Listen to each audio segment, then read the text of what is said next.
Bye.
What would you do if a burglar broke into your home?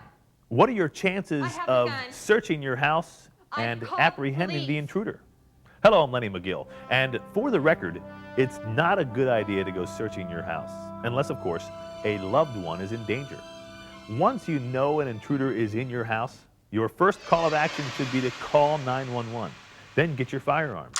If you were successful in reaching 911, keep the line open with them.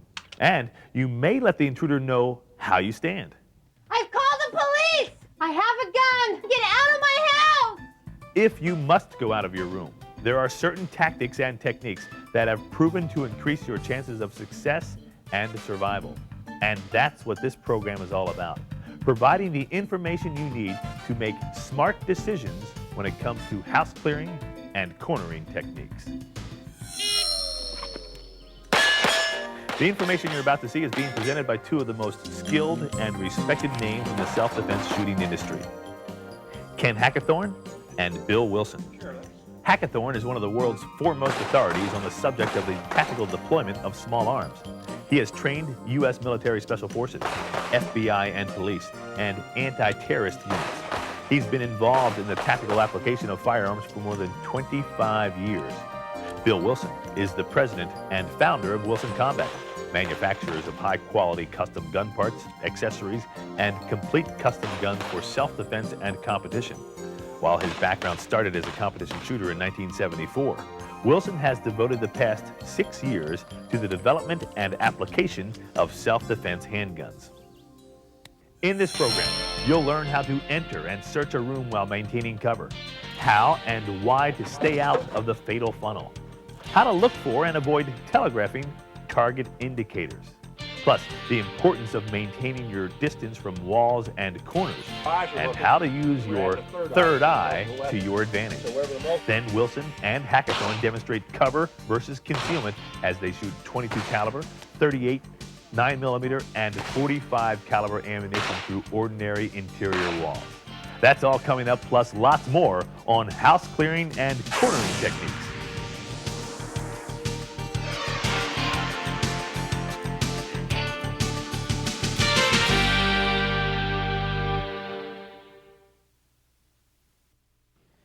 What we're going to talk about now is the approach to room clearing or searching, for example, your house.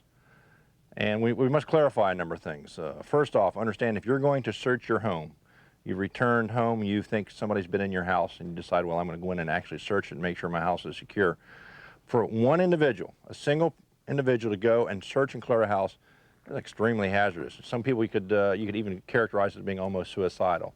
If there are armed intruders in your house and you think you're going to approach it and search it by yourself, it's an incredibly hazardous task. It's something that typically you wouldn't want to do on your own if you had any choice at all. If you're arriving home and you found that your home or your place of business has been violated, somebody's broken into it, there's a door ajar, a window's been broken open, one of the wisest moves you could make would be obviously go to your neighbors, or if you have a cellular phone, do it yourself from your car, is call the police. Call the famous 911 and report a breaking entering at the residence you're at or your place of business. Let the police officers respond, and they're professionals, they're trained to do this, let them. And they will do it probably as a team, with a number of officers involved will actually go in and search and clear the structure.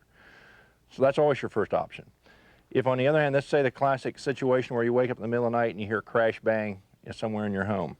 a number of responses. Some people will argue, well, clearly you shouldn't try to respond and search your house by yourself in the middle of the night. You should call the police. Not a bad idea, but you got to take some things into consideration. First off, let's say you're absolutely sure there's somebody crashing around your house, you've heard breaking glass. Is your bedroom or wherever you're at secure? In other words, can you stay in there safely and be well protected?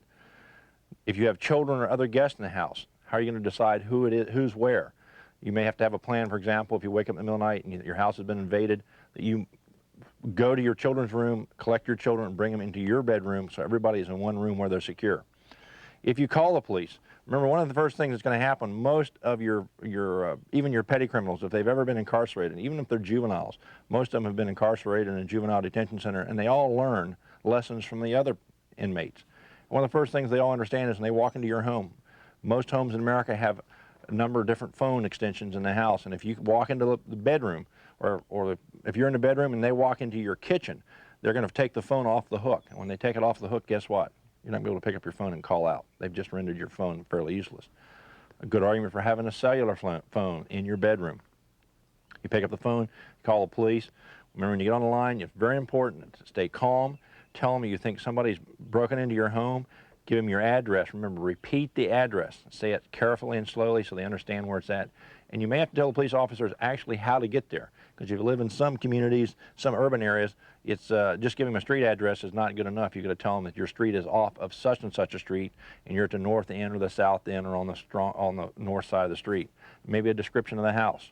If your house is locked, and most people in America now lock their homes when they go to bed at night, and you're in your bedroom and you expect a police officer to get in the front door or the back door to search your house, how's he going to get in without kicking the door in? So maybe a smart move would be take a house key, keeping it in your bedroom, and take that house key or door key, if you will, and attach it to something so it's easy to find and easy to locate. If you open up your window to throw your house key out to the police officer at night, and he doesn't catch it or doesn't see it or lands in the bushes, you're defeated your purpose. So take something large attached to the key so it's easily identifiable and easy to see so you can throw it out to the police officer so you in turn can open a door and come in and search your house. If a police officer is going to respond, stay in your bedroom, stay in a secure part of your house until they arrive. If you have a firearm, tell them, I'm in my bedroom, I have a gun, and I'm going to stay there until you announce and knock on the door. Let's take another scenario. Suppose you, and this is the typical one, you wake up in the middle of the night and you hear something. You're not sure what it is. You want to go check and see what it is. As we talked about in the low light shooting scenarios, you want to be able to have your weapon handy and a flashlight. So you think, I heard something in the house, I'm not sure what it is. You pick up your weapon, you pick up your flashlight, and you go search. There is a proper way to search, and there certainly are a lot of wrong ways. One advantage, remember, you know the layout of your structure probably better than any intruder does. The downside is the intruder has the advantage because he's, in essence, going to be the one that's going to hide and wait for you to come to him. So they're certainly hazardous. So the techniques we're going to show you here about room clearing and room searching, we want to impress upon you, no matter how good you are, they are incredibly dangerous and incredibly hazardous. But there are some fundamentals, and we're going to show them to you. We're not going to get really deeply involved in this. We're going to try to keep it as simple as we can, and we want to show you some things you should be conscious of, and particularly if you consider a possibility that you may have to search and clear your own home, maybe one of the things you want to do is do it beforehand. I tell everybody, you should rehearse it. Start from your bedroom or start from your front door and say, how would I go about searching and clearing my house to determine whether or not there's any intruders in it? And we'll show you some very basic, solid principles for you to utilize. People make gross errors in judgment when they try to search their house. Unfortunately, most people do what they see on TV and the movies, and one of which, of course, is they tend to do what we could call a Starsky and Hutch thing. They tend to want to jump through doorways, wave their gun around, hold their gun up in front of their face, and do a lot of moves and a lot of positions in the house that, quite honestly, are almost suicidal. So we'll show you how to break some of those nasty habits. We'll show you some correct ways to go about it. And if you think about it, we're talking about nothing but common sense. Remember, we discussed earlier in our mental conditioning lecture that under conditions of stress, the conscious mind cannot and will not work. I think it works with the subconscious mind. So if you think, when you think there's or feel there's an intruder in your house, and you get up to search or respond to it, and if you think you're going to use an analytical, conscious thought process under that kind of stress, you're seriously misleading yourself. You have to have done it and rehearsed it and done a little bit of subconscious programming so you know exactly how to approach it. Remember, caution. Nobody says you have to be in a hurry. You do this slowly and carefully. If anything, you want the intruder to be alarmed and be in such a state of mind that he is off guard and he's the one who wants to escape. Remember, most intruders in your home, most people involving any type of a felony activity want to escape. They don't want to get caught. So instead of rushing through the clearing or the search, take your time, let them be the ones who become unnerved and want to bolt and run or escape. And remember, once they flee your house, let them go. That's when you call the police and tell them you had an intruder and the person left in such and such a direction, and if possible, give them a description of the intruder. Once they fled your house or fled your business, technically your rights to pursue them as a citizen are incredibly limited, unless they've taken a loved one or taken somebody hostage or posed a real threat to somebody's life. Your grounds for pursuing them, particularly using lethal force, is extremely shaky. You're going to find yourself in very, very weak legal ground. Okay, we're going to stop here for a minute, and then we're going to reposition ourselves, and we're going to show you some of the different approaches to clearing and checking and searching a structure. Clearing your house with a firearm is very dangerous and not recommended unless you have no other options. If, for example, you have children or guests and they are in danger. Make sure that you know where they are before you go through your house with a firearm. And if you have a flashlight, take it with you. You need it to be able to identify your target, and a flashlight will help. We have a full separate program that's titled Night Master that deals extensively with the use of flashlights and handguns. It's a good reference for you to consider, and something that if you're going to be using a handgun and you have a flashlight, you definitely should watch. Understand, your first line of defense is to establish a good defensive position in your bedroom and call the police. If that doesn't work, you could yell out in an authoritative voice, "I have a firearm. I've called police. Leave my house now." Your verbal commands are extremely useful. First, because most criminals do not want to get caught. They don't want to be involved in a confrontation whatsoever. They just want to get away. Second, maybe that crash you heard is not a criminal after all. Possibly it's your teenager or one of their friends coming home late. So, using your voice to announce your position is really not a bad idea, especially if you have a strong defensive position. Finally, here in San Diego, when my office had been burglarized, the police responded. There were 2 cars, 4 officers, and they waited outside until the canine unit arrived. Then they sent the dog in to clear the office. So even the police consider building searches to be extremely hazardous. Please consider these options before you search your house with a gun. Let's move on. Here's Ken Hackathorn. One of the first things we'll discuss is doorways, because almost anywhere you go, you're going to have to negotiate doorways. And doorways, as you all know, can be extremely hazardous. There's a right way and there's a wrong way. And depending on, remember, being creatures of habit, we tend to want to do things the way we do them on a regular basis. And a typical habit, and let me give you an example. This is a typical habit most people have. If I want to know what's on the other side of that door, this is what most people do. They walk up to the door, they open it, and they stand in the doorway and they look. What do I see? This is our normal, everyday experience of seeing what's on the other side of the door. Now, in tactical training, we refer to the doorway as the fatal funnel, simply meaning that when you're in a doorway, this is a target frame. Anybody inside the structure, if they sense a threat is coming, they're going to be focused on the doorway because that's where they expect the trouble to come from the intruder or whoever poses a threat to them. So guess, if they're looking at the threat, guess where their weapon is likely to be pointed at, is the doorway. So anytime you're here in this beautiful target frame, we call it the target or the fatal funnel, you're in an incredible danger area. So we tell people, don't linger or don't stand in the fatal funnel. Remember also, if you're entering a darkened room, typically you will be silhouetted when you're in the door. And even more so, you're going to be highlighted and an easy target. So the doorway-wise, remember, the typical technique that most people want to do is step into the doorway or step right into the threshold and look around, is a technique we're not particularly thrilled with because it puts you in a very compromised position. Now let's go step back out and talk about the doorway again. In America, most doors are built to housing standards. And for example, a great many of them, typically internal doors, will be built to open in, and a doorknob will be on the right, because typically most people are right-handed. Now, there are variations depending on the floor plan of the house. And remember, we always refer to doorways as being either center-fed doors, and a center-fed door is a door that's right in the middle of the room, so you have a wall portion on each side, or we have corner-fed doors, which are in the corner of the room. And if you look in most homes, most domestic dwellings, we utilize a lot of corner-fed doors because that allows the interior to have that much more wall space for placing furniture and stuff. So think about your own home. You'll probably find there are far more corner-fed doors that actually open in. The door opens in right to a wall. The door is placed in the corner of the room for maximum utilization of space in your house. And you'll find particularly bedrooms and a lot of internal rooms will in fact be corner-fed doors. You won't see that many, quote, center-fed, where the door opens in the middle, right in the middle of the room. Now, if you can see the hinges, you look at a door, if you can see hinges, that tells you the door is going to open out or open towards you. If you can't see hinges, typically that means the door is going to open away from you. Simple indicator, if you walk up the door and take a quick glance, I don't see any hinges, that tells me that door right there has to open in.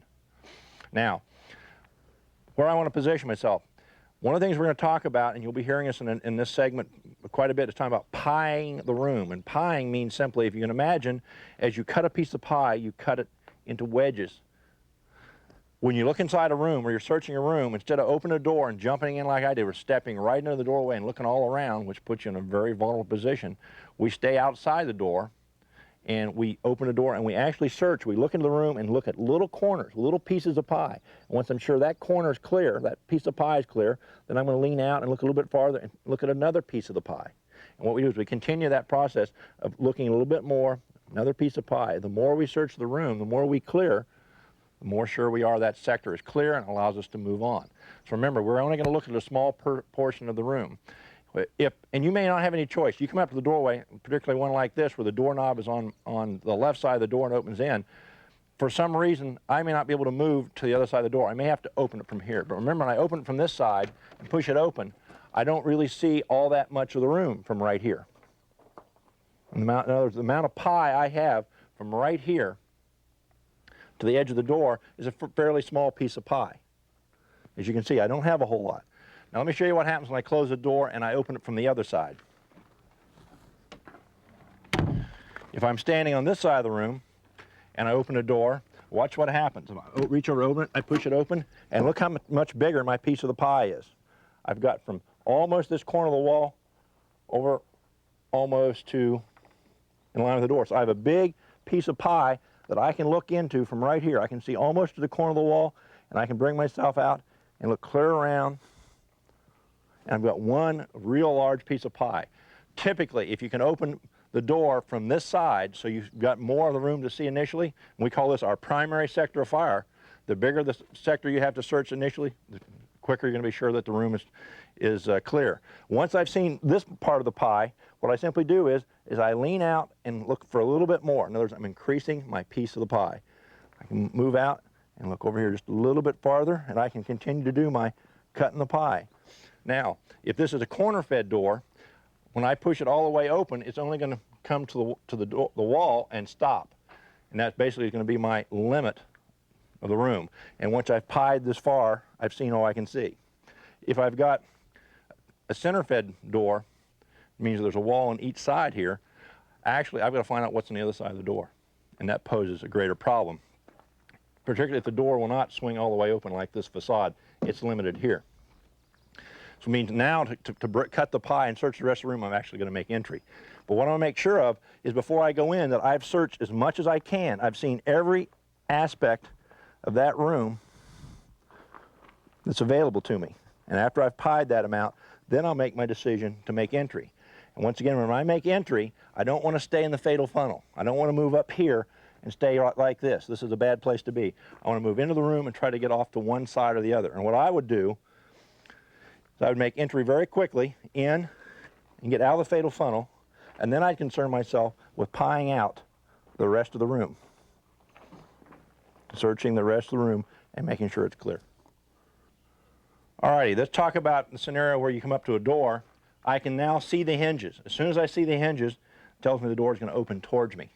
Remember, if I can't see hinges, that means the door is probably going to open in. If I see hinges, it tells me that the door is probably going to open out. Now, if I was going to approach this scenario, let me show you. First thing I'm going to do is I'll do it with my weapon. Before we do this kind of a thing, we'll always clear a weapon, make sure we've got a safe, empty weapon. We remove the source of ammunition. The magazine comes out of the weapon. Make sure it's pointed in a safe direction. Fingers on the trigger guard. And remove the cartridge from the chamber. These both go in my pocket. Visually inspect the weapon, make sure there's nothing in it. Magazine well's clear. Work the moving parts a few times. Now I'm confident I have a safe, empty weapon. Okay, my ready position, when I come up here to open the door, one of the first things I'm going to do is I'm going to put the weapon back close to my body, so if I should open the door and there's somebody right there, remember, if my weapon's out here, I'm presenting it to them to grasp, deflect, even attempt to take away. So I'll bring my weapon up here. Now, from this side of the door, I'm going to pull it back to me, and I'm going to have to move out of the way. On the other hand, if I come to this side of the doorway, remember, when I open the door, I'm going to see a lot larger section of the room. In other words, my piece of pie is going to be much wider this way. And you can imagine, by opening the door, watch what happens. I open the door, and I don't see very much because the door is blocking my view. It's limiting my view. On the other hand, if I can move to this side of the door, when I open it, as you will see, big piece of the pie for me to look into. I can see from all the way over there, almost to the corner, all the way around, from one position, almost to the middle of the room. Huge piece of pie. Now, if I want to increase the search, from here I simply lean my body out and look. Search a little bit farther. Remember, I'm adding to a little bit bigger piece of the pie each time I come around. I'm searching. A little bigger piece of the pie, making sure it's clear. Now, if I want to check that last corner, this last sector fire, because my door movement is limited, I may have to move up closer. I'll probably bring my weapon in closer. And what I'm going to do is do my search from here. Cut the pie, and cut the pie to make sure that room is clear. Remember, the closer I get to this doorway, because there's always a danger of somebody standing here, one of the worst things you do is provide your threat with a target indicator, and this is one we want you to be aware of. Don't do something like this, where you put the gun in the room and let the muzzle precede you around, or the gun around. They see it coming. They know you're out there. If the person's hiding behind the doorway, they can reach out and deflect the weapon or take it away from you. So don't do this kind of a search. Don't do this thing where you let the muzzle stick out and wham, I just lost my gun. Don't do that. Keep the weapon in close to your body where you have control of it. Remember, if there's a threat around the corner here, I can fire my weapon from here just as easily as I can from right here. So bring it in like so, and do that search, do that clear, make sure I'm satisfied there's nobody there. Once you've done it, quickly move into the zone and get out of the fatal funnel. Right or left side of the doorway is your choice. Furniture may dictate it, but once you get in here, now, theoretically, I've cleared a 180-degree fan in this room, and I know what's there or if there's any particular dangers. So whether you're opening a door or pushing the door in, the approach is similar as far as cutting the pie. Don't proceed with your weapon. Let me show you another minor point. Be careful about when you're cutting a pie that if I want to look that direction, don't do this one where I put my foot out here first. That's a target indicator. Anybody in that room can look down and see my leg and know I'm coming. So yeah, I may have my body protected, but my foot's right there and it's told them, here I come. So keep your feet fairly close together and simply raise up on your weak side toe to let your body lean out and look. Maybe move your foot a couple, 3 inches, lean out and look again. Lean out and look again. Don't do this number, where you put your foot out first and then bring your body out, because you've just given them a target indicator that here I come. So don't use your feet as a target indicator, and don't proceed with your weapon and put it around the corner and look like that. That's another target indicator. Remember, that's one of the things you're going to be watching for when you're looking for the bad guy. Where's his feet? Is his feet sticking out from something? Is his feet protruding from around a corner? And do you see a weapon? And typically people, when they think you're coming, they want to get ready, and they'll do this sort of thing. They'll put the weapon out getting ready for you. That's when you want to be watching for when you're going around corners and searching. Feet, elbows, weapons. Sometimes hat brims. People will be hiding, and they want to look and see if you're there, but if they've got a hat on, guess what? The hat bill will be proceeding beyond the limit of the doorway a long time before my face will. So if you're wearing headgear, remember, your hat can give away exactly where you're coming from. But doorways, once again, if you have a choice, position yourself where you're going to be able to see the biggest piece of the pie initially, and then continue to cut the pie. Lean out and cut the pie. More of the room, more of the room, and then you may have to move up. More of the room, and now my room's clear. And always keep the muzzle of the weapon on the threat area. Yeah. You know, never lower your weapon, lower your guard. Exactly. As Bill said, this is a classic mistake people make. They have their weapon down here and they're doing their search like this, looking. Well, the response time, as you can well see, I look, I see a problem, oh, heck, now I've got to respond with reaction and bring the gun up and attempt to fire. Wherever you look, the muzzle looks. We call it the 3-eye principle. Both your eyes are looking, and we're adding a third eye, which is the muzzle of the weapon. So wherever the muzzle is, that's where your eyes are. You always look over the weapon to do your searching and clearing. 3-eye principle, remember. Very important. Don't lower the weapon. Don't take it off the threat area. Make sure wherever your head looks or your eyes look, the muzzle of the weapon's looking as well. Okay, once again, let's show you a reminder. One of the things you want to be careful about proceeding with your weapon. What a lot of people do, and this gets them in trouble, is they want to precede their search to come up to a corner. Remember, corners are danger areas. The closer you get to the corner, the bigger chances are you being compromised. So try not to get here. Try to stay back from it. But let's show you that a real bad scenario. This is where a person is searching a room, they proceeding with their weapon, and the weapon's leading them around as they're looking, and they're doing this number. And they don't know whether there's anybody around the corner, and I just lost my weapon. And guess who's in charge now? Don't put the weapon out where it can be seen or grasped or taken away from you. Keep it in close. And one of the key things that we tell you is stay away from corners. This is a corner, it's a danger area. Why be up here to cut the pie when I can be clear back here? See, if I'm back here cutting the pie and looking around, he's going to have a hard time reaching out and grasping a weapon. Get around there again, Bill, and we'll show you. We'll do it this time. See, from back here, remember, the rule of thumb that we teach in this business in close quarter battle is anytime you're standing at arm's length and you can touch the wall with your pistol, you're too close. That's too close. You want to move it as far back as you can. Remember, the width of hallways can somewhat limit you. But ideally, if you're here, you're too close with your weapon. So what you want to do is bring the weapon. If I have to be this close, then bring the weapon in close to my body. Bring it in here and cut the pie. But let me show you the ideal way. I'll move back. Let me continue to cut the pie here.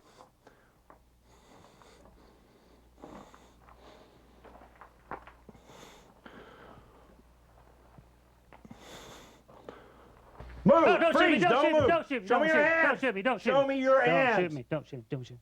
Okay. I need to caution you that you should never point a real gun at anyone. For TV purposes, we depicted the previous scenario. However, beforehand, Ken's gun was made unable to fire. You should never practice this way.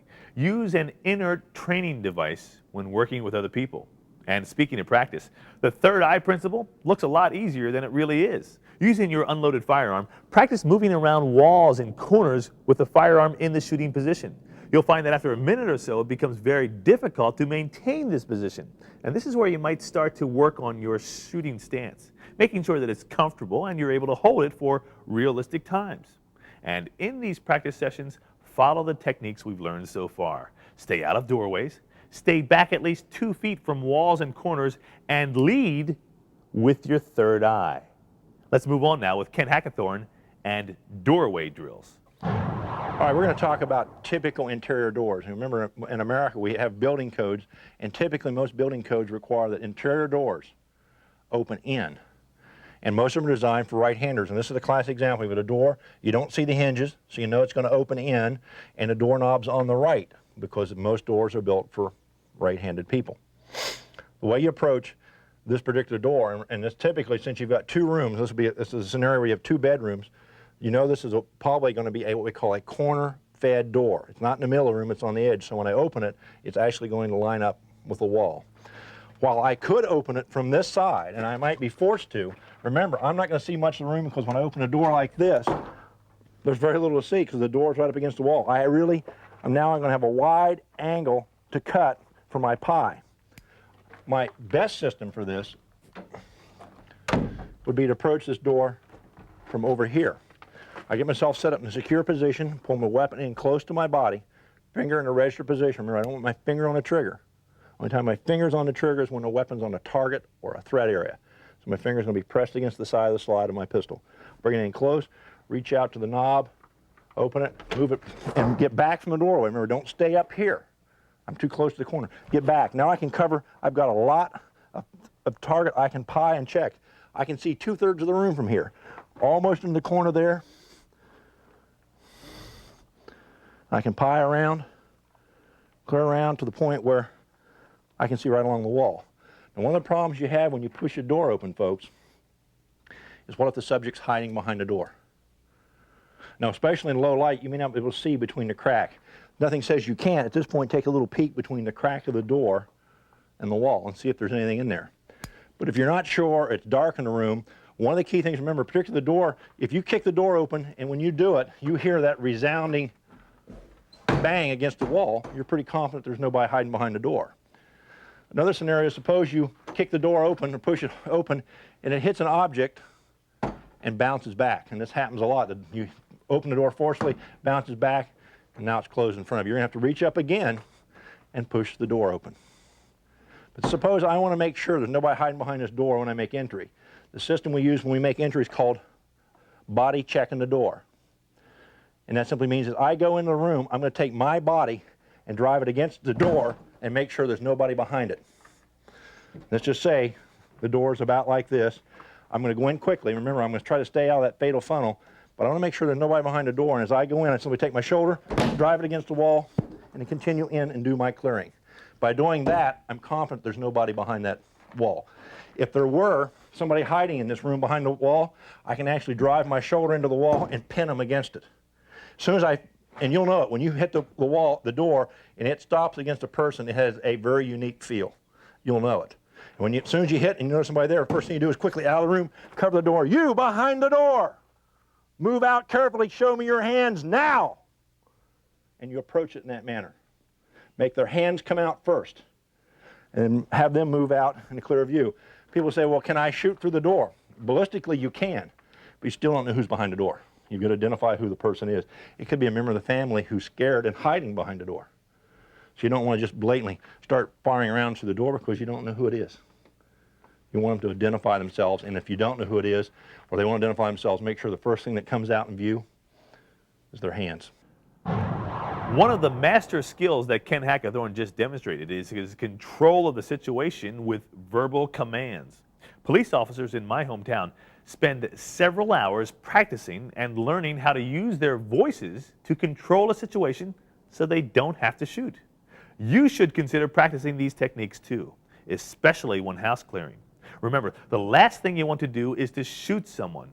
Your first objective is to control the situation to make your home safe, and to do so will require affirmative verbal commands. So practice using a strong voice saying what you might say in a given scenario. Here's Bill Wilson discussing target indicators. Okay, anytime you go into a house clearing scenario, one of the main things you want to be aware of is target indicators. There's several different target indicators. What we're going to talk about now is visual indicators, such as reflection, shine, shadows, this sort of thing. So what we're going to show you now is the use of reflection and to be aware of the shadows in the room.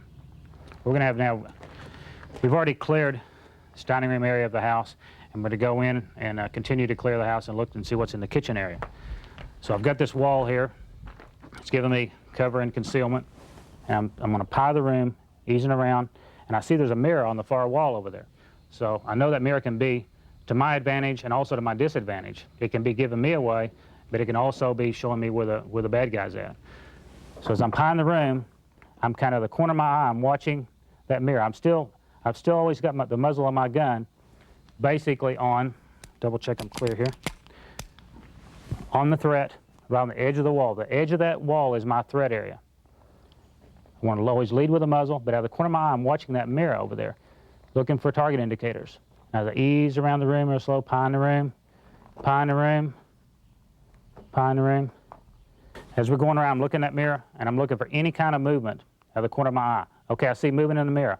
Okay, you in the kitchen, put your hands up. You in the kitchen, put your hands up. Let me see your hands. Ease on out, ease on out, ease on out, on out, on out. Okay. We know he's an unarmed. We know the problem's okay. So what we're going to do, we're going to tell him, come on, come on. Can you come on around? Come on around. All the way through. On the way through. Okay. So now you've used the mirror. What other things are good indicators? Okay, another good indicator is shadows.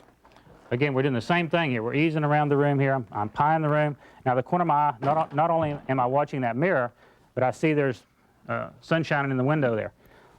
Out of the corner of my eye, I see down in the sunshine on the floor there, I see what appears to be a head and possibly a gun. So I'm watching for movement there. Okay? Definitely appears like that's a problem. So I immediately go for my cover here. You in the window. You in the window. Let me see your hands. Let me see your hands. Put your gun down. Let me see your hands. Hand open. Now that we've shown you the reflection and the shadow for target indicators, other obvious things to watch for are stuff like a toe sticking around a wall, similar to this. Look for muzzle of a gun sticking around the wall. Maybe even a hat brim, as we showed you earlier in the doorway scenarios. You know, it's anything out of the ordinary. And if you're in your own home, you'll probably know if that was your shoe sitting there that your dog happened to drag over there. Even something like a knife blade here. You know, as you're pieing the room, you know everything over here is clear. The edge of that wall is your threat area. So that you want to be always with your peripheral vision watching top to bottom. That's your most obvious place to see a threat and to get a target indicator. As you're pieing the room, looking for anything around the edge of the wall. What about other objects inside the room? Refrigerators, anything else that would cast a shadow, lights that would be on, anything like that? Are there other things you should be looking for? Yeah, you can get a shadow effect like that just from a light in the house. It doesn't have to be ambient light from outside a window. There can be chrome like on a refrigerator. You might get a reflection in the chrome in the refrigerator. That will especially show up like movement in the room. So anything like that that can give you a reflection, like even the glass on a picture frame can give you, if not an actual reflection of the threat, it'll show movement in the room, and that's something to watch out for, because movement is another one of our target indicators. Right. At least you know that there is someone in that room, because at this point you still don't know if there's anybody there. That's right. So it could be this room or the next room, but if you see that movement, it gives you a good indication that there's someone inside there, right? That's right. Something could not be right in there.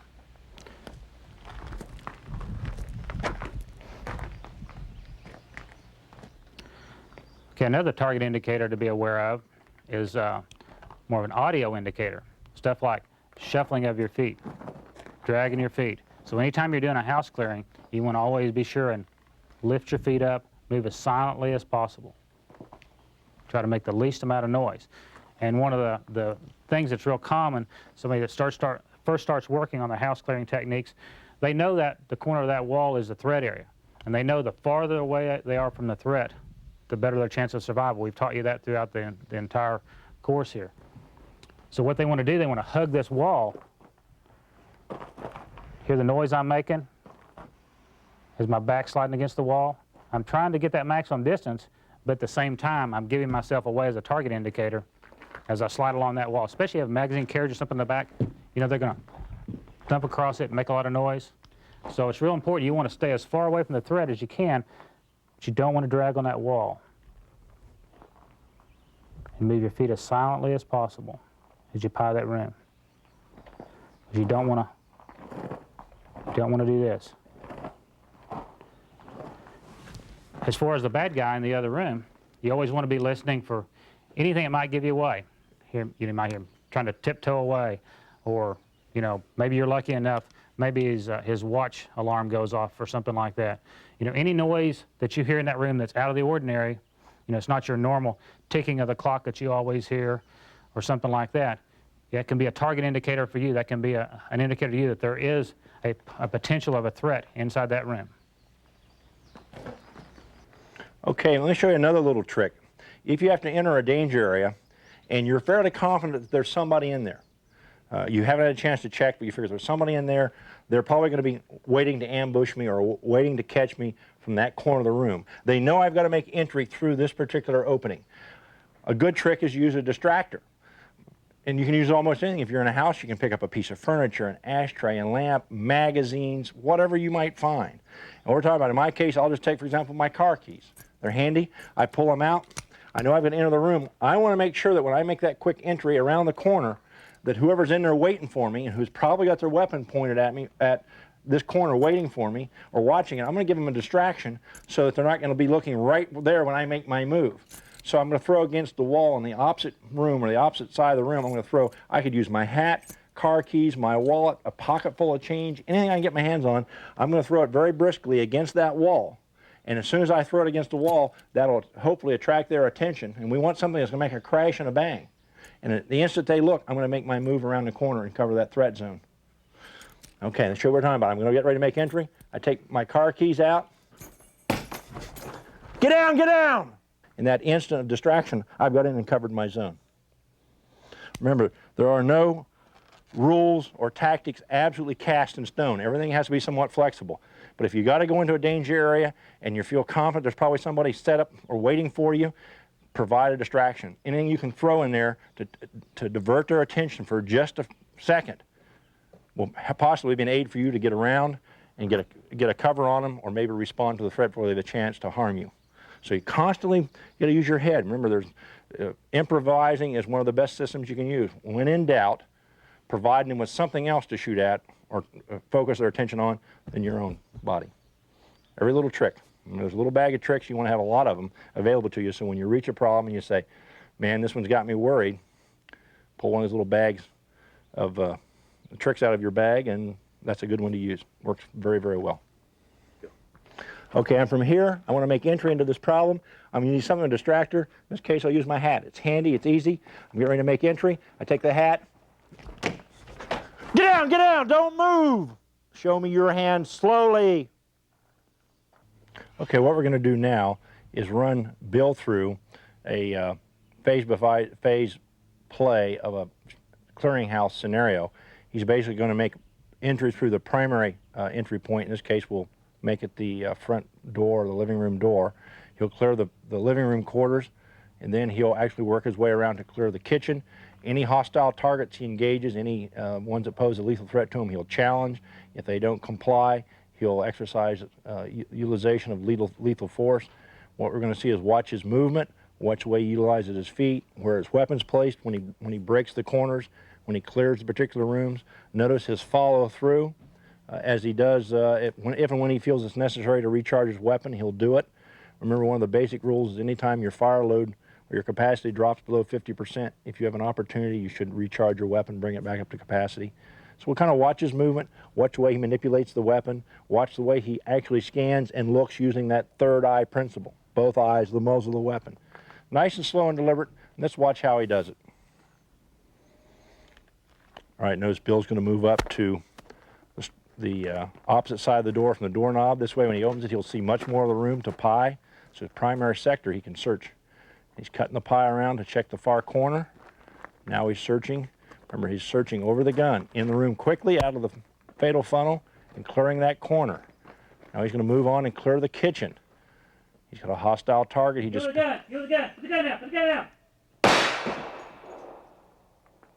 Target quickly neutralized and dropped. He continues his clearing. See how he's cutting his pie from the maximum distance? Three-eye principle. Wherever the eyes look, the gun looks. He's pieing the room a little bit more with each move. Searching a little bit with each move. Put the gun out! Put the gun out! Get down! Engages the target. Target drops down behind cover. Tactical reload. Bring his pistol back up to full capacity. Done nice and quickly. Now he's got a target that has dropped down behind cover. He's not sure of its status. So he's going to pie around. He's going to use all the distance he can to his advantage. Check to make sure that target has been neutralized and no longer a threat. Once again, watch the position of the pistol. Cutting a little bit more of the pie each time, making sure that that target is no longer a threat. Okay, Bill has just assured himself that the target's down behind the breakfast nook has been neutralized. Now he's going to direct his attention towards the hallway and the rear of the house. Still a very severe danger zone when you reach a hallway with multiple doors and multiple rooms. He's cutting the pie as far as he can one way. Now he's going to have to move around and check the corners the best he can. Notice that he's staying away from the doorway. He's not leading with his muzzle. He's not getting up to the point where he can be compromised by somebody standing right inside the doorway. And as he closes, you will notice he has to bring the weapon in closer to his body to prevent it from being grasped by a threat. Okay, Bill's faced with a real problem here. He's got 3 doorways, but he's going to take the bathroom first. He doesn't want to leave anything behind him. He's cutting the pie. Tight confines means he's going to move into the bathroom and quickly. Remember, in the bathrooms, always check the shower stall, the bathtub area. If there's a linen closet or anything where somebody could be hiding, you always want to quickly check that before you decide the bathroom's secure. Now he's going to move out, and he's faced with 2 bedrooms. He's going to take one to his immediate front. Because of the angle, he's going to have to open the door out. Notice he's going to maximize distance. He gets back into the bathroom door. So he's got more distance from the threat, and now he's going to cut his pie. Checking this bedroom very carefully, using maximum distance, watching for any threats that might be in the room. Get away from her! Get away from her! Get away from her! Target holding a hostage was engaged and dropped immediately. He follows through with the target to the floor to make sure it's neutralized. Now he continues to cut the pie. Once the pie is cut, he moves in quickly. Room secure, but he has 1 closet, a little linen closet he must search. Maximizes the distance back quickly. Checks the corner, back, checks up and down. Because closets often have upper shelves, he's going to check the upper shelves, make sure there's nobody hiding in there. Once he's satisfied the closet's clear, then he will close the door, direct his attention now, moving back out towards the next bedroom. This bedroom has a typical American door that opens in and is set up for a right-hander. Again, he's going to try to open from the opposite side, which allows him to see more of the room. Target's engaged, drops to the floor. He follow-throughs on the target. Still maintains his distance and continues to cut his pie. Tactical reload before he makes entry, brings his pistol back up to capacity. Now he's confident that he's ready to start his continuing clearing drill. Remember, once again, before he makes entry, he's going to move in sharply, clearing it, getting out of the fatal funnel.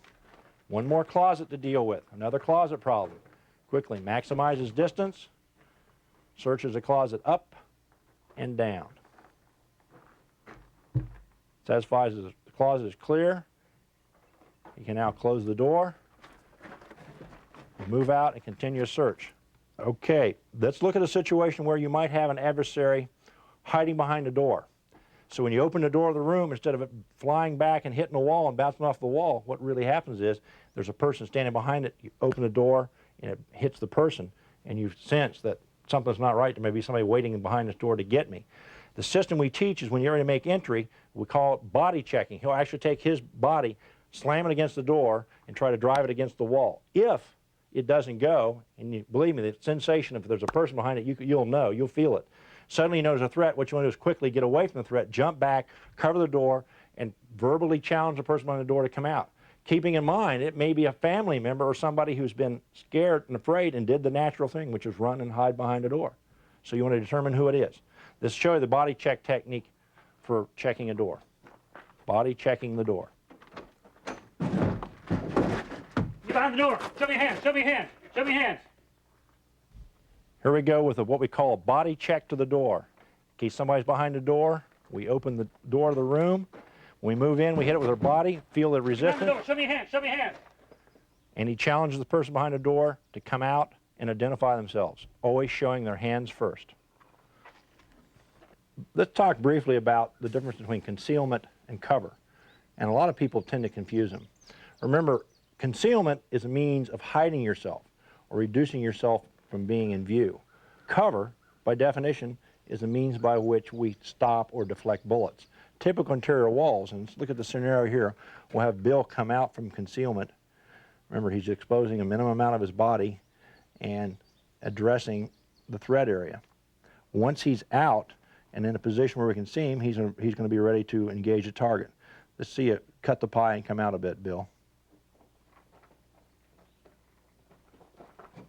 Okay, but remember, interior walls, typical American interior walls, while they provide concealment, they do not provide cover. The bullets could go right through and strike him. But keep in mind, most people out of habit tend to want to shoot at an available target. Even though he's partially protected behind this, most people, under stress, are going to shoot at what they see the target, the amount of it exposed. But understand, if the bullet goes through here it's going to go right through and strike him and be just as lethal as if it went right past here. As a matter of fact, we've got a little demonstration using typical sheetrock interior wall boards, including a reinforcing stud. We're going to shoot them with different caliber weapons to show you just exactly what a typical interior wall will do as far as stopping or deflecting bullets. I think you'll find the results quite interesting. Alrighty, what we're going to look at now, folks, and we discussed about the difference between cover and concealment. Remember, once again, cover is defined as a means of stopping bullets or deflecting bullets so that they can't pose a injury or a lethal threat to you. Concealment, on the other hand, simply means some way you hiding or obscuring yourself from being seen by an adversary. What we've got here is a mock-up of what would be typically in most interior walls in most American homes. We've got a classic sheetrock, normally spaced approximately about this width apart, maybe slightly more. There could be possibility of insulation, but typically interior walls don't have much or any at all. Also with your normal studs that you would have separating the sheetrock and the wall. If you happen to be lucky enough to have the bullet and be hiding directly behind the stud, it might add an additional level of protection, but as you're going to find out, not a whole lot. We're going to first demonstrate different calibers, firing them through just the 2 layers of sheetrock, and we've got a silhouette target behind it, just as if we've got a target or an adversary would be behind the wall. And we'll shoot first the test rounds through just the sheetrock, and then we'll follow up with a shot through the studs. Remember, even if the bullets don't make it all the way through, or if they do a marginal impact on the back sheetrock, you're going to have enough splatter or spalling effect that don't be surprised to see a lot of debris being blown through or impacting the wall. Even if the round possibly misses you, you may have secondary missiles coming through that if you're not wearing eye protection, for example, and you happen to be looking in that direction, you could very well take debris in the eyes. It could affect your ability to shoot and return fire. So we're going to take a quick look at this. We're going to have Bill Wilson shoot the various calibers. We'll describe what caliber it is.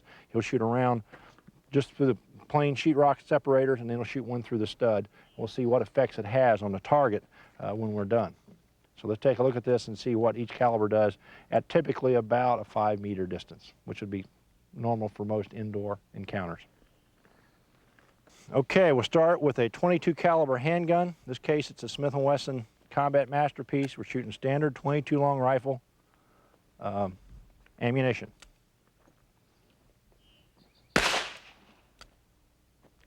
And now through the stud. Okay, next caliber we're going to try, we'll try a revolver, and with a typical .38 special. And this is the Smith & Wesson L-frame 686. With conventional .38 special service ammunition, lead round nose service ammunition.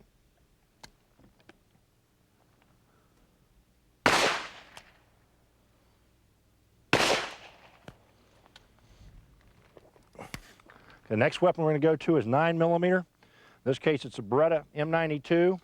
The ammunition will be conventional 9mm ball ammo.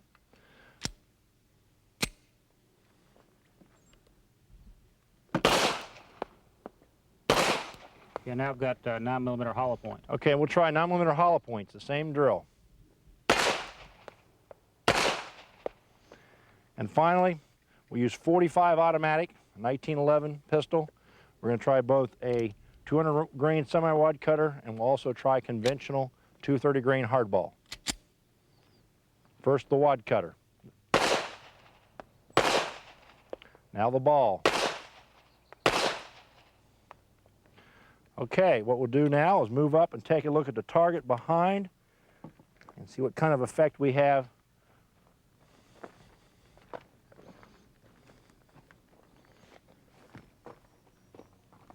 Okay, if you move around and look at the sheetrock, the layers, the exit positions, you can see probably the only cartridge that failed to penetrate the stud was the .22 long rifle. Through the sheetrock, the .22 long rifle projectile penetrated with ease and struck the target. The .22 long rifle pistol cartridge was stopped with a 2x4 stud. But all the rest of the calibers, the .38s, the 9mm, and the .45s, even going through the 2x4 studs, pull it. And we can see there is a lot of spalling back there, as well as the deflection of the bullets, it looks like, too. Exactly. To the Some stud. deflection. Particularly, you're going to see the bullets that went through the stud were deflected. The ones that went through the sheetrock went pretty much straight through. The ones that went through the studs were often deflected at a slight angle. But nonetheless, they would still cause serious injury and very likely fatal wounds if they struck you in a vital area. That's another good reason to stay away from your cover when you're the one that's using the cover, because if you were, say, 10 feet back on the other side of the room using this for cover as you're pieing the room, maybe if the threat shot at you, maybe their bullet would be deflected by a stud and actually miss you, where if you're crowding the wall, it would obviously go right on through and you'd be injured. Exactly. But once again, when you're working indoors, the implication that somehow that your handgun is going to be non-effective if you have to shoot through walls is misleading. And remember, one of the things, the points we make about being a good shot, and one of the imperative things about being a good shot, is the #1 bullet stop that you're going to have working for you is your target, the human torso. If you fire shots that miss your adversary and impact on interior walls, if you have other family members in other rooms or nearby, you could pose a lethal threat to them simply because your rounds, even though you're hitting a wall, and your mind may be, it's okay. This demonstration, I hope, shows you that if you miss your target and inadvertently fire rounds through the walls, they still pose a tremendous threat to people on the other side. You guys think most people are going to be surprised about this? Yeah. Yeah. I think most people don't think about it. Well, most people who are into guns and have done this, people like us know that that's probably going to be okay. I mean, we realize that our bullets are going to go through and it's not much of a stop. A lot of people who've never contemplated, like Bill said, they've got a gun in their home, they think, well, the wall is going to be a protection. They're in for a big surprise. Yeah, the 2x4 especially. Yeah. I think a lot of people are, even with just the 38 Special, this is not one of those hot self-defense loads. Well, I think in terms of how many people we know that go out to our ranges and shoot rifles at our steel targets, and they think that somehow because it's steel, the bullet won't go through it. And they walk down and look at our nice steel targets with bullet holes drilled through them, and they, well, I didn't think it would go through. Well, velocity in a rifle will drill right through most steel unless it's armor plate. And same thing, a lot of people think that somehow a handgun bullet simply is not going to make it through a wall. Typically, one of the things we try to teach people is that if they have a concrete block wall to their disposal, that's one of the best forms of cover they can have. We ask people if they're going to do a lot of dry firing or practice in their home, and in their basement or some part of the structure they have a concrete block wall. That's the surface we want you to dry fire on, because we minimize the danger of bullets penetrating. We've got a typical concrete block here. What we're going to do is back off about 7 meters, and we're going to shoot the block with both 9mm ball and .45 ball just to confirm what kind of cover the concrete block provides for us. Keep in mind that we're not going to shoot it through the solid part here, through the web. We know that's pretty structurally sound. We're going to shoot through the hollow core area right here, the non-supported area. We'll shoot, like I say, once again with a 9mm ball round and also with a .45 ball round, just for your own interest to see what effect it has. We may actually follow up with a second shot in each area just to see if the first round will cause enough structural damage that the follow-up round will go through. Let's take a look at it and see if, in fact, this does constitute cover, as we have been led to believe. Okay, first I'm going to shoot the top half of the block with 9mm ball.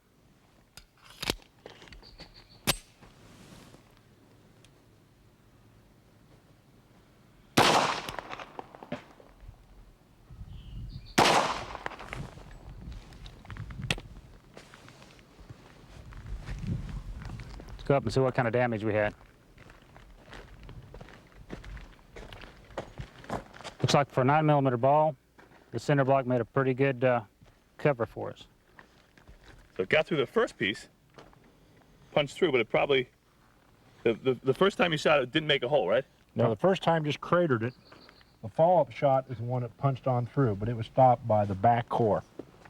So it took 2 shots to get through 1 layer with 9mm. So if he were to go ahead and start hammering the thing, he could probably cut it down. Yeah, probably punching through the same hole, you could eventually cut through the back, probably another 2 or 3 shots.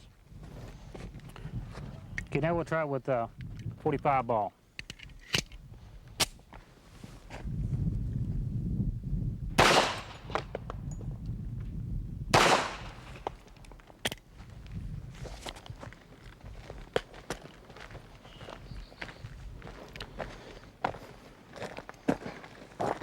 Of course, what you see is the first round cratered it, the second round of 45 punched through, and actually when it struck the back, it actually fractured the block.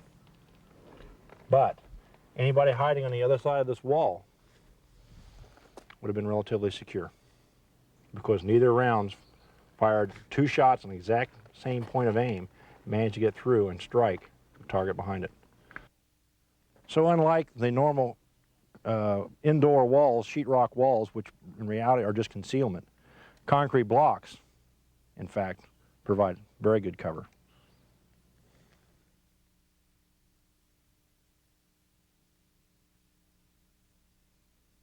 All right, what we're going to do here is we're going to go through a little exercise that I often use in a training program. I call this the corner drill, and the reason for it is when we have discussions, and occasionally we'll hear discussions, well, should I engage multiple targets with 1 shot per target, or should I use a double tap or a 2-shot drill per target?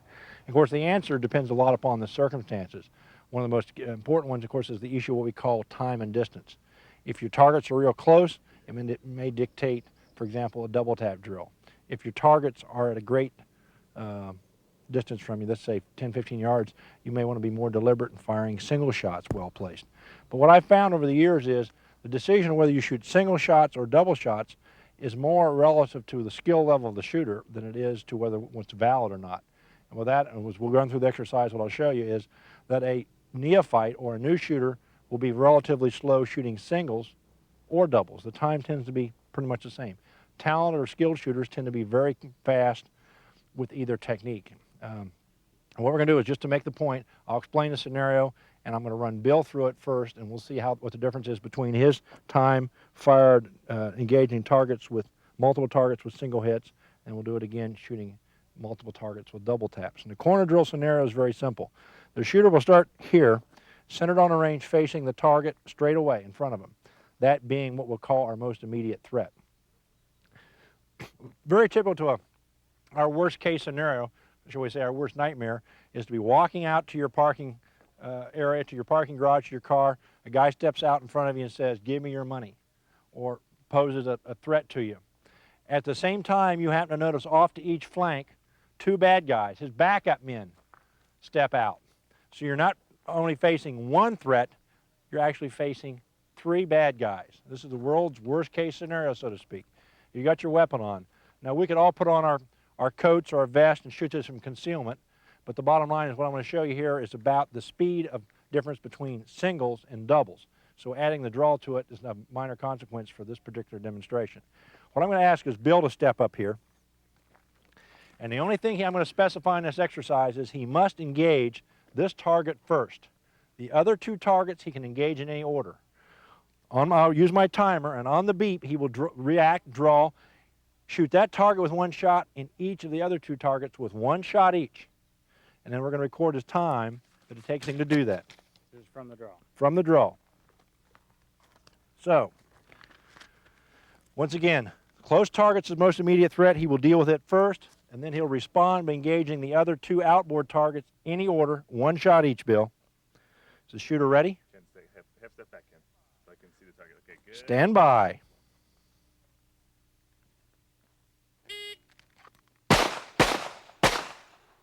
All right. Folks, you'll notice that the time for Bill to fire 3 shots is 2.42 seconds. 2.42.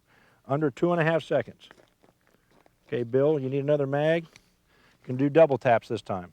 You want to do a tactical mag change. All right. Same response. He's going to deal with the first target, and the center target, immediate threat, and then each of the flankers, any order. He will double tap them this time.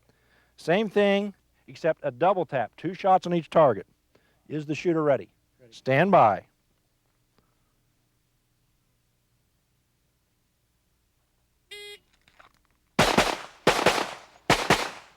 All right. Good, good. All right, the difference in the time. This time he did 2 shots in each in 3.07 seconds. What we're talking about, in a half a second more in time, he fired 3 more rounds. Now, consider they firing one shot. If they're well placed, their chances are it's going to be a good round, particularly from a 45. In this case, he's fired 2 shots to the upper torso. The odds of incapacitation are far greater with 2 rounds than 1, and the time it took him to fire the additional 3 shots was approximately a half a second. That's not bad. Now what we're going to do is we're going to paste these targets up and reset the scenario, and I'll have Bill run me, and we'll compare my times for the single shot and the double shot. Okay, once again, I'm going to duplicate the drill that Bill just did. My first response will be, as his was, the immediate threat being the first one, centered up on me. I'll respond at each of the flanker targets, and I'll do it with 1 shot per target. Ready. Get ready. Stand by.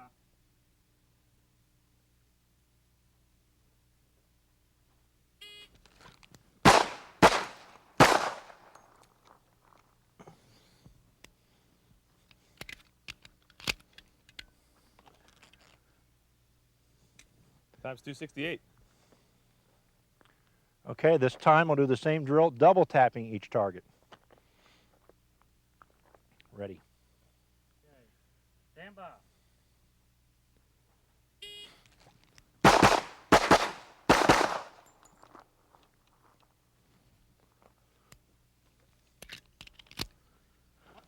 Time is 296.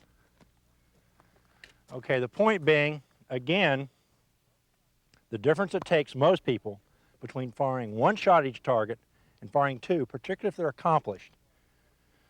And we'll let Lenny try it here and see what his time frame difference is. My point is, and we'll talk about after Lenny's done it, is I find most people's likelihood of incapacitating a hostile target is probably going to be better with 2 hits to the chest than just 1. Shooters ready, stand by, 1 shot per target. Time is 2.61. Okay, reload if necessary. We'll now try the double taps. Time of 3:09. All right, 3:09. From a 261 to 3:09.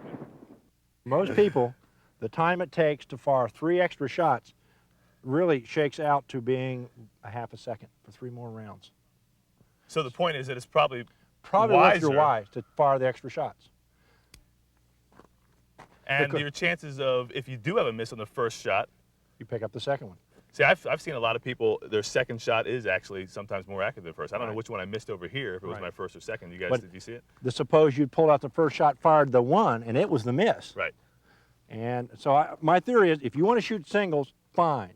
I'm not so sure that there's a lot of validity in saying that while you're shooting 1 shot, you're better off to go on and on and on, instead of the comments I hear from a lot of people, you come out, while I'm shooting a double tap, the second or third guy may have time to shoot me. If you really equate it out, Right. Yeah. I don't know if that's a real valid issue. Depends on how many guys there are, I mean, too. how many guys are Yeah. And we get back to time and distance. And we get another thing we need to discuss. The way people are incapacitated is during a result of 2 factors. One is physiological. That means I shoot projectiles. Remember, handgun velocity bullets produce penetrating wounds. All I do is poke holes in people. Now, if physiologically, what's going to happen is the bullet penetrates the body cavity, it's going to create a wound channel. And the reason we use for things like hollow point bullets is to make a lot wider wound channel and more laceration. So what physiologically happens is the bullet goes through the body cavity, it cuts or perforates veins and arteries, causes a loss of blood pressure. Now the drawback to this scenario is, and what we don't tell you, is even though that target may have a lethal, non-survivable hit, there may be enough oxygen in the bloodstream to the brain for that person to be active and functional for 5 to 15 seconds. So even though you may have delivered 2 very accurate, totally lethal, non-survivable wounds, that person, if they are armed, can certainly, anybody with moderate skill can pull a weapon out and empty it in 5 seconds, let alone 15. So there's no guarantee physiologically that you're going to take them down. The only guaranteed physiological shots are if the bullets strike the medulla of the brain or the spinal column. Those will cause instantaneous shutoffs. The problem is when you're shooting at this angle, it's very hard to get handgun velocity bullets to go through and hit the spine, unless it's luck. Saying bullets going into the frontal cavity of the head are often deflected. Now you may get them into the brain box, but the good news is most people shot in the head, as long as it penetrates the skull, react very quickly and very violently. They usually are not in your sight picture much longer. But body cavity hits physiologically may not produce instantaneous drops on behalf of your adversaries. Remember, your bad guys may have not read combat handguns and don't know they're supposed to fall down. Right. Now, the other thing we have is we call psychological stops. It's possible, and we see it all the time, people get struck in the elbow with a .25 automatic and go down like they're hit with a sledgehammer. That's psychological. Is that a pain-induced thing, or the fact that I've been shot? Psychological. The gun goes off. I've been shot. They felt something. Right. So we see psychological and physiological. Quite often, psychological stops are more effective than physiological. We Sure. see people who are shot go down, give up, and recover their wounds and actually come out of it none for the worse. So you have to understand both factors come into play. So you're saying from this distance, even though I may get a center hit shot, I could still come on top of you. So maybe it's better to shoot 2 rounds because you may get a chance to give him that mortally wounding or incapacitating shot. Think in terms that if we're talking about the physiological, remember we always train for the worst case scenario. And if the worst case scenario is that the reason you're going to be incapacitated is a loss of blood pressure. Right. If imagine that your heart and your veins and arteries are a hydraulic system. If I go in there and punch 1 hole in the hose, it's going to leak out. Right. If I punch 2 holes, it's going to leak out that much faster. Right. Hence, one of the things we teach is, I teach you engage a hostile threat with a minimum of 2 shots. You shoot more. Right. If you can, all the better. Right. What typically people do in gunfights, boom, boom, boom, boom, boom, boom. They shoot until they get down. They shoot until the threat stops. The more holes you have in them, the quicker the loss of blood pressure, the more quickly they're going to be incapacitated physiologically. Right. Because anything really can happen, but chances are if the guy just has 1 hole that goes straight through, straight in, straight out, he's not going to fall over and die. Unless psychologically, Right. he said, oh, I'm shot, and I give up. And if he does die, it may take him a minute or 2, Exactly.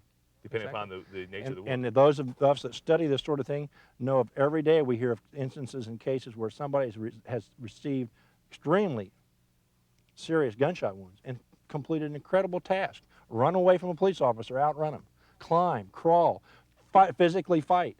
You know, under the stress and the adrenaline and the fear induced in committing a crime, remember one of the things that happen as a result of that adrenaline flow is you're not likely to feel much in the way of pain. So to think it's a pain impulse, or people say to me, well, how about a bullet hitting somebody? One of the classic ones we hear now, and if you follow the shooting journals, they talk about shooting people in the pelvic girdle, Right. and breaking them down or knocking them down. Well, remember, let's go back to Newton's third law of motion. If I can fire a projectile from a handgun, it will knock you down. It's going to knock me down.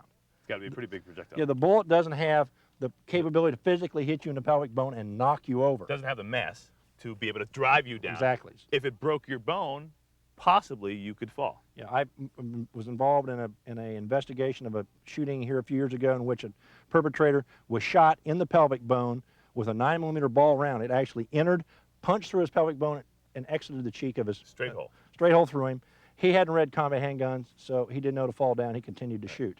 Now, he later took a hit in another place. It was a non-survivable wound. But the bottom line is to say that shooting somebody in the pelvic bone is going to produce a knockdown is a little bit of a misnomer. It may, but also shooting somebody in the elbow may produce a knockdown.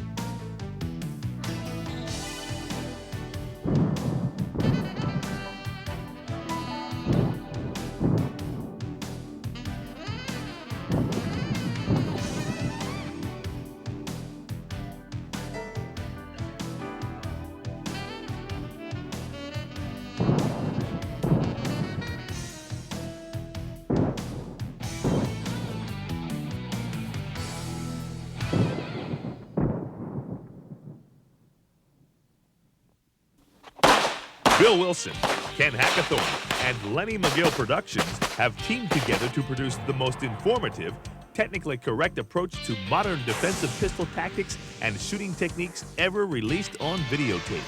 12 titles in all, packed with the latest on skills, drills, equipment, mindset, tactics, and shooting techniques, plus a whole lot more.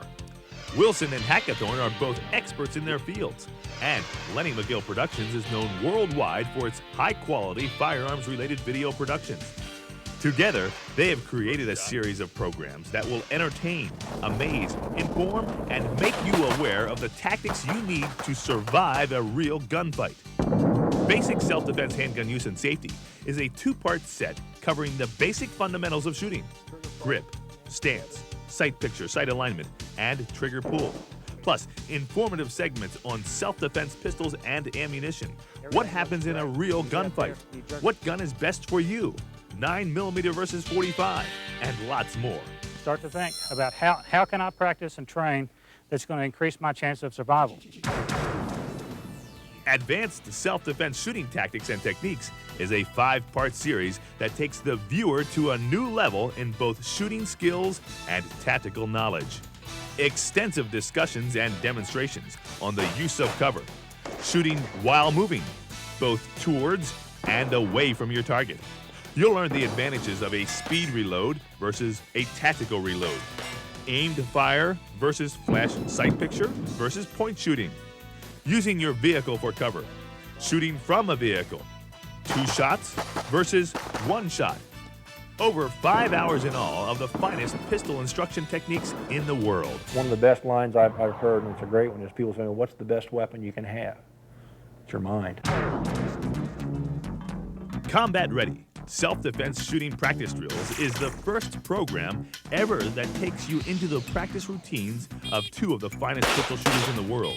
Bill Wilson and Ken Hackathorn share 20 years of experience as they show you how to practice like a pro and increase your skill level faster and easier. You seeing both the front post Oh yeah, on that kind of a shot, I'm getting a true sight picture. and you're seeing the both front and rear sight? Oh yeah, front and rear sight, good alignment, really paying attention to the front sight. Actually, just like I would be taking a 25-yard precision shot. Nightmaster, low-light shooting and flashlight techniques, is an up-to-date look at the equipment and tactics needed to successfully utilize a handheld light source in an armed encounter. Wilson and Hackathorn demonstrate the latest flashlights, their advantages and disadvantages, and how to use them for your tactical advantage. Indoors, sometimes you can't move a big distance, but if you're here and you're illuminated and all of a sudden you see a threat, 1 step to the right, 1 step to the left, either way, to get out of that zone where the incoming fire may be returned to. House Clearing and Cornering Tactics and Techniques is a 75-minute program that shows you how to enter a house or room and increase your chance for survival. Plus, you'll learn how to maintain cover, why to stay out of the fatal funnel, how to look for and avoid telegraphing target indicators, and the importance of maintaining distance from walls and cover. Plus, a very graphic demonstration of cover versus concealment as Wilson and Hackathorn shoot through ordinary walls and cinder blocks. So unlike the normal indoor walls, sheetrock walls, which in reality are just concealment, concrete blocks, in fact, provide very good cover. Practical Concealed Carry is a 90-minute program that shows the basics of concealed carry, how to fit a holster to your body, over 6 different methods of carry, live fire drills, pocket holsters, safety, and lots more.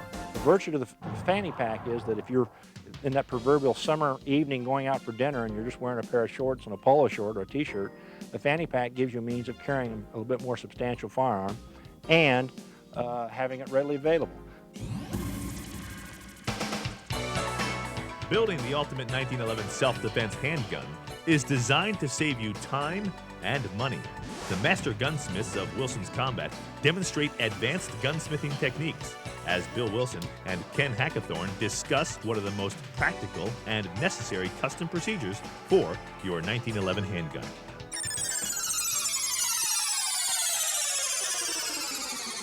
Overall, this new series of 12 professionally produced videos is one of the finest resources of self-defense handgun shooting tactics and techniques in the world. Brought to you by Wilson Combat.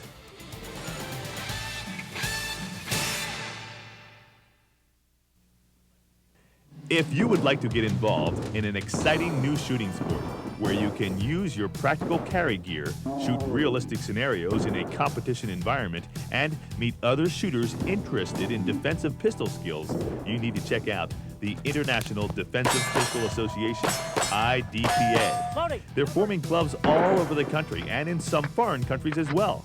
They can be contacted at IDPA, P.O. Box 639 in Berryville, Arkansas. The zip code is 72616-0639. Their email address is idpa.org@yournet.com, or visit their website at www.idpa.com. Bill Wilson and Ken Hackathorn are two of the directors of this new exciting organization, so you know it will be practical. If you'd like to improve your defensive pistol skills, get involved today.